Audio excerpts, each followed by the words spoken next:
இளவரசனுடைய அந்த சந்ததி தான் கொண்டு வருகின்ற 2 பேர். அவர்கள் யார்? சுன்னாகம் ஐயனார் கோயிலில் இருந்து தங்க ஆபரண பெட்டி கொண்டு வருகின்ற புல்லரிக்கும் காட்சிகள் 2026 அதை எப்படி செய்தார்கள் என்கின்றதான் இந்த ஒரு காணொளி. இதோட யூடியூப் சேனலில் முதல் முறையாக பார்க்குறீங்கன்னு சொன்னால் மறக்காமல் சப்ஸ்கிரைப் பண்ணிட்டு இந்த காணொலியை பாருங்கள். இப்போ நாங்கள் வந்து சுன்னாகம் ஐயனார் கோயிலுக்கு போய் கொண்டிருக்கிறோம். பாருங்கள், இந்த கோயில் இங்கே தான் இருக்குது. சுற்றி வர அழகான வயல். இங்கே இப்போ எல்லாம் வயல் பச்சை பசையல் என்று இருக்குது.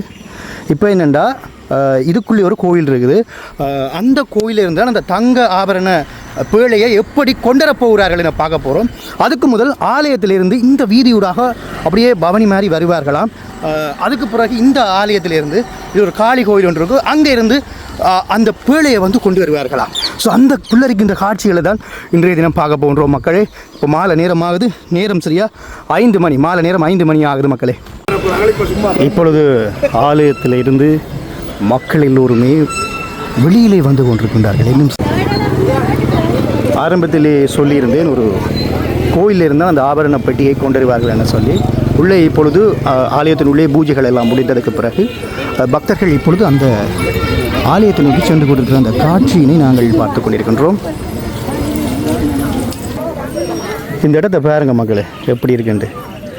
இப்பொழுது ஏராளமான அடியவர்கள் ஆலயத்துக்குள்ளே இருந்து வருகின்றார்கள். இவ்வளோ பேரும் ஆலயத்துக்குள்ளே தான் இவ்வளவு நேரம் நின்றிருந்தார்கள். உள்ளே பஜனைகள் பூஜைகள் எல்லாம் இப்பொழுது இடம்பெற்றது. பாருங்கள், தம்பியெல்லாம் குடியெல்லாம் கொண்டு போய் கொண்டிருக்கிறார். நாங்களும் மக்களாக அந்த ஆபரண பெட்டியை பார்ப்பதற்காக சென்று கொண்டிருக்கின்றோம். ஆபரண பெட்டியை வந்து சாதாரணமாக கொண்டு வர மாட்டார்கள். ராஜ மரியாதையுடன் கொண்டு வருவார்கள். முன்னாலே பல வாத்தியங்கள் முழங்க பல விடயங்கள் அதில் இடம்பெறும். அதைத்தான் நாங்கள் பார்க்க போகின்றோம். இப்பொழுது மக்கள் அந்த உள்ளே இருக்கிற ஆலயத்துக்கு வந்து சென்று கொண்டிருக்கின்றார்கள். மக்களே, இதுதான் அந்த ஆலயம். அந்த நான் கூறிய ஆலயம் இதுதான். இங்கிருந்து தான் அந்த ஆபரண பெட்டி புறப்பட போகிறது.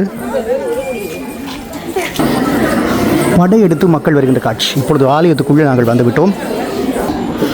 யாழ்ப்பாணத்தினுடைய கிராமங்களுக்கு இருக்கின்ற அந்த ஆலயங்களை பார்த்து கொண்டிருக்கின்றோம். இது ஆலயத்தினுடைய முன்பகுதி. இப்பொழுது இந்த ஆலயத்தை சுற்றி, அதாவது இந்த ஆபரண பெட்டியை எடுத்துக்கொண்டு வந்து ஆலயத்தை வந்து சுற்றுவார். ஸோ பல விடயங்கள் இருக்குது மக்களே. பொறுமையாக காணொலியை பாருங்கள். இப்போ மேளங்கள் எல்லாம் இங்கே தயாராகி கொண்டிருக்கிறது. இங்கே அந்த ஆபரண பெட்டியை கொண்டு வருவதற்கான பல ஏற்பாடுகள் இங்கே செய்து கொண்டிருக்கின்றார்கள். மக்கள் எல்லோரும் ஆலயத்திலே இப்பொழுது ஒரு சிறிய பூஜைக்காக காத்து கொண்டிருக்கின்றார்கள்.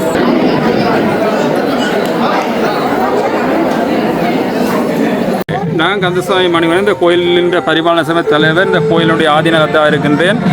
ஒரு மத்திய கல்வியினுடைய உதவி அதிபராக கடமையாற்றி கொண்டிருக்கின்றேன். இந்த பவனி, இந்த ஆபரண பெட்டி கொண்டு வருகின்ற இந்த பாரம்பரிய முறை எவ்வளவு காலமாக இடம்பெறுகிறது? இதனுடைய வரலாற்று சுருக்கத்தை எனக்கு சொல்ல முடியுமா? இது ஒரு 15 வருடங்களாக இங்கே நடைபெறுகின்ற யுத்தம் முடிஞ்சு ஒரு சிவில் நிர்வாகம் இந்த ஆட்சி நடக்கின்ற போது இந்தியாவினுடைய கேரள வழிபாட்டு முறைகள் இங்கே வருகின்ற போது எமது பாரம்பரிய சுன்னாகம் ஐயனாருடைய பாரம்பரிய வழிபாட்டோடு ஐயனாருடைய அம்சமான ஐயப்பன் வழிபாடு நமது ஆலயத்தில் சிறப்பாக 15 வருடங்களாக இங்கே நடைபெற்று வருகின்றது. அந்த அடிப்படையில் மகாகாளி அம்பாள் என்பது ஒரு பழைய பூர்வீகமான ஒரு ஆலயம்.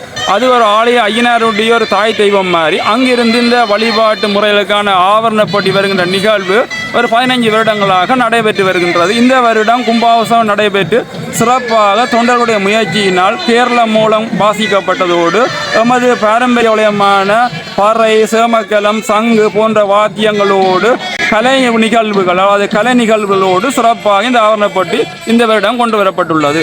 இப்பொழுது அந்த ஆபரணப்பட்டியை தலையிலே தூக்கி வைக்கின்ற அந்த காட்சியினை பார்த்து கொண்டிருக்கின்றோம்.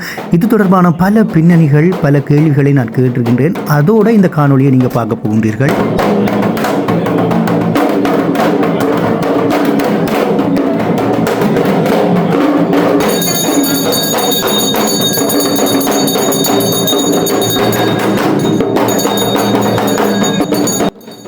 ஆபரண பெட்டிக்கு மேலே பட்டுக்களால் சுற்றி கட்டப்பட்டுள்ளது.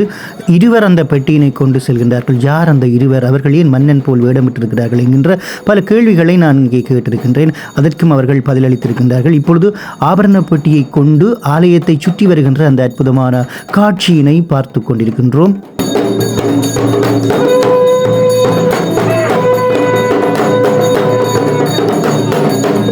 வளைகுழல் ஓசை முழங்க, பறை முழங்க, ஆபரண பெட்டியினை கொண்டு வருகின்ற காட்சியினை பார்த்து கொண்டிருக்கின்றோம். ஆபரண பெட்டிக்கு பக்தியோடு பக்தர்கள் குடை பிடித்து கொண்டு இப்பொழுது ஆலயத்தினை சுற்றி வருகின்ற அந்த அற்புதமான காட்சியினை பார்த்து கொண்டிருக்கின்றோம். பின்னாலே ஏராளமான அடியவர்கள் பக்தியோடு வணங்கி கொண்டு வருகின்றார்கள்.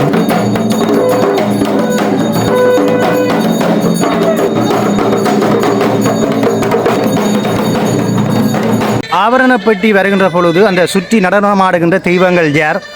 அதை பற்றி எனக்கு சொல்ல முடியுமா? இப்பொழுது ஆபரண பெட்டி ஆலயத்தை சுற்றி வருகின்ற அதே நேரத்தில் பாருங்கள், இங்கே தெய்வங்கள் போல வேடமிட்டு இப்பொழுது இங்கே வந்திருக்கின்றார்கள்.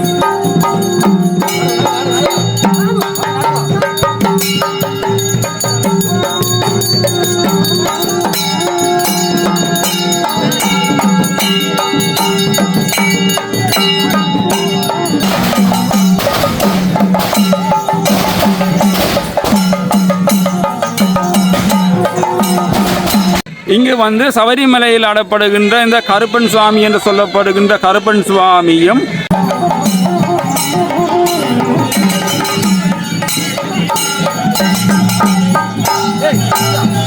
அங்க பத்தினி தெய்வம் என்று இருக்கிற மஞ்ச மாதா போன்ற தெய்வங்களும்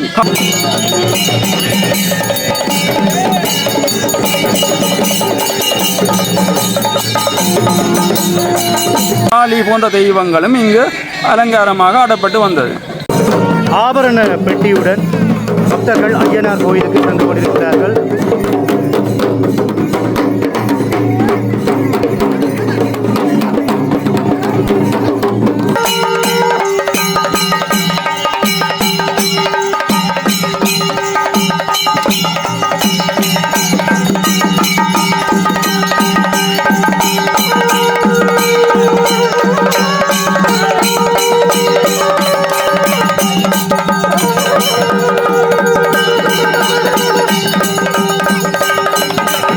மற்றது இப்போ ஆபரண பெட்டி கொண்டரைகளில் மன்னன் போல எல்லாம் பாரினம் அந்த 2 பேர் ஆபரண பெட்டிகளை தூக்கி வைத்திருக்கின்றார்கள்.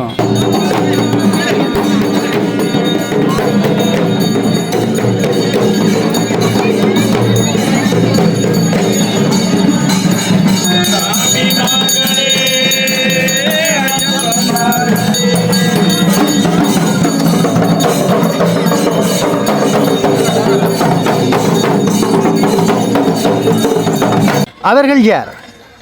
சபரிமலையில் நீங்கள் பார்த்தீங்கன்னா அந்த ஆபரண பொட்டிகளை கொண்டு வர அந்த பந்தல இளவரசனுடைய அந்த சந்ததி தான். ஆகவே இங்கேயும் அந்த சந்ததி ஐயனாருடைய தர்ம பரிபாலன சபையில் இருக்கிற தலைவர் ஆதினகத்தானுடைய பிள்ளைகள், அவருடைய வம்சாவளையினர், உறவினர்கள், தொண்டர்கள் அனைவருமே சேர்ந்து இந்த நிகழ்வை கொண்டாடினார்கள். ஆதினகத்தானுடைய பிள்ளைகள்லாம், ஆதின இளவரசராக இருக்கிறவர்கள்லாம் அந்த நகைப்பொட்டியை ஆபரண பொட்டியை அலங்காரமாக ஆடி கொண்டு வந்து கொண்டிருக்கின்றார்கள்.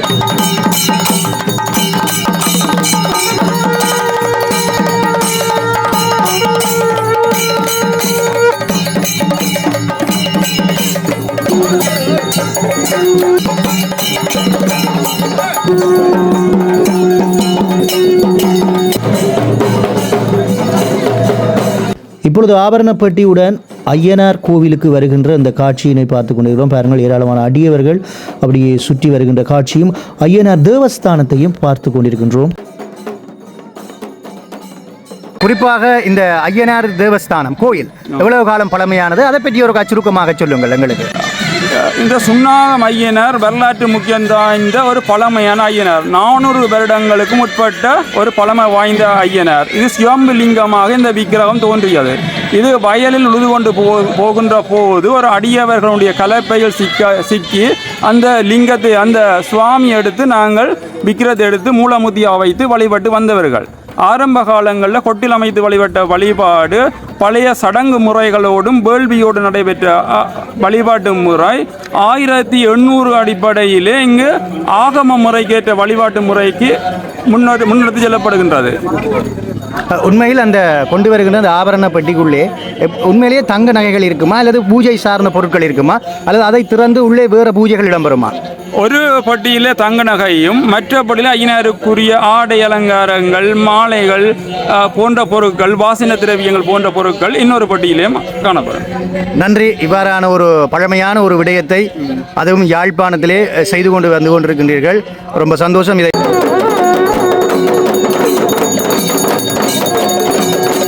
ஆபரண பெட்டியுடன் வந்தவர்களுக்கு கால்களை கழுவி அதற்கு பிறகு தீபமெல்லாம் காட்டியதற்கு பிறகு அவர்கள் உள்ளே அழைத்து செல்லப்படுகின்ற அந்த அற்புதமான காட்சி. இதற்கு பிறகு பல பூஜைகள் ஆலயத்துக்குள்ளே இடம்பெற்றது. மக்களே, அருமையான ஒரு விடயம். அடுத்த காணொலியுடன் உங்களை நான் சந்திக்கும் என்று உங்களை மனதிலுடன் நன்றி உறவுகளே.